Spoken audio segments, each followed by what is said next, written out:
Sa mga kabab, ngayon, magluluto ako para sa baon namin. Binigyan ako gata ni Ate Virgie, so mag-try ako gata, paksiw sa gata. Tapos magluluto ako ng chicken feet. Tapos try ko rin magluto ng gulay para may gulay kami bukas. So lulutuin ko na siya ngayon kasi wala si Madam para bukas i-steam ko na lang siya para hindi ako tatanghaliin. So ito, meron tayong isda. So, ito lang yung isda na meron ako mga kabab. Meron tayong tilapia at hindi ko alam kung ano tawag sa mga isdang yan. Basta yun na yun. Nagpapalambot na rin ako ng chicken feet. Yun na nga, napag-usapan namin na magbabanding kami bukas. Today, birthday ni Ate Rosing. Blessing kasi malakas ang ulan. Nung nakaraan naman, birthday ni Kuratsia. At ako lang naman pwede ang magluto kasi alam niyo naman yung ibang amo na masyadong busisera, itsusera. So, lulutuin ko na ngayon kasi kakaalis lang ni Madam para bukas hindi na ako tatanghaliin. Kasi kung bukas pa ako magluluto, magagahol na ako sa oras. Lulutuin ko na ngayon para hindi ako mahirapan bukas. Yun lang. Tapos bibili na lang sila ng additional ng food namin para hindi kami magutuman. Sarap kaya kumain pag yung galing ka sa lido. At sana wag umulan bukas. Pero kung umulan bukas, ayos lang kasi sa swimming pool naman kami mga kabab. Yun lang. Ipapatuloy na natin ating vlog tomorrow. Ayan na nga, naluto na natin ang ating chicken feet at meron din tayong paksiw.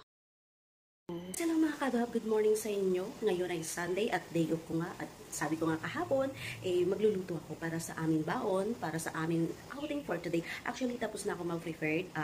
Hindi ko pa siya tinakpan kasi mainit pa. Ipapakita ko sa inyo ang aming baon. Meron tayong hipon, chicken feet, at saka mixed vegetable. At of course, nagbaon na rin ako ng mango. So, ayun lang yung kaya kong iluto mga kabab at saka the rest naman is sila na yung mag-provide. Ganun lang, tampu-tampu lang mga kabab, patak-patak lang. Ako naman kasi pwede ako magluto kaya sabi ko magluto na lang ako kung ano yung kaya kong i-ambag for today sa aming outing. Balik-balik yung for today, no? Na mga kabab, mahina na yung ulan at ang oras ngayon ay 7:30. Maliligo na rin ako, update ko kayo ulit mamaya. So nag-aantay ako ngayon. On the way na daw sila. Sana hindi ako mag-aantay ng forever, no? Mga kabab, andito na ang aking kasama. Ate Rosing, asan mo Ate Rosing? So eto, tinanghali na naman kami mga kabab. Grabe ni si Uncle, kanina inantay natin tapos tayo hindi tayo inantay. Pag-hypod mo.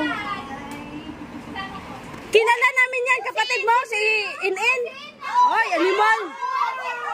Kamuha, pero yung kapatid ko. Si Elevator. Kasama ang mga Bisaya. Ilocano! Ilocano, hulat sa!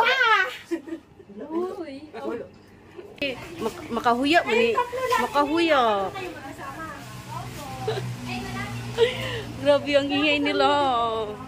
Ang igay ni Ilocana. Mapagalitan tayo. Oh my God. Bunso!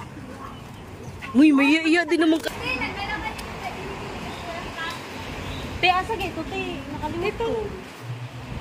Ito ba? Uy, Sabi, pagkayagawa lagi na mo mga kahababoy. Anig dyan ni, basta mga Bisaya, bitaw magkita, magtapok-tapok, Diyos ko. Murag maguba ang world. Anyway, papakilala ko pala sa inyo. So, si Carvey, ang pinaka-yummy. Mas yummy pa sa ice cream. Ice cream yummy.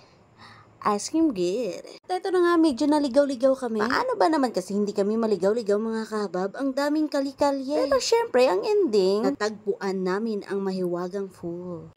Jorong Est Complex Full.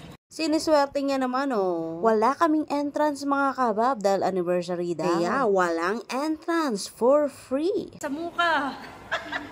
Nana Midori. Sorry. Nana Midori. So, free lang pala ngayon mga kabab kasi anniversary daw. No alcohol. Hey, ate. Hi. Uy, dugay na tawag na nagkuyukin. Dugay na kayo. Hi. Uy, naman Liit lang talaga ng mundo sa Singapore mga kabab. Yes, kasamahan namin yan sa accommodation. At tinatawag naming bunso. Yung pwesto mga kabab, paano? Ang aga-aga ko, alas 9 pa ako dumating. Tapos sila, dumating na, anong oras na? Gutom na ako, tapos hindi pa ako nag-almusal. Lang muna kami pipwesto. sa harap natin Hindi ko nakita. Ano na? Hindi ka pa nga nagbihis? Oh, maghubad lang naman ako. Shirt lang sa ako sa ano.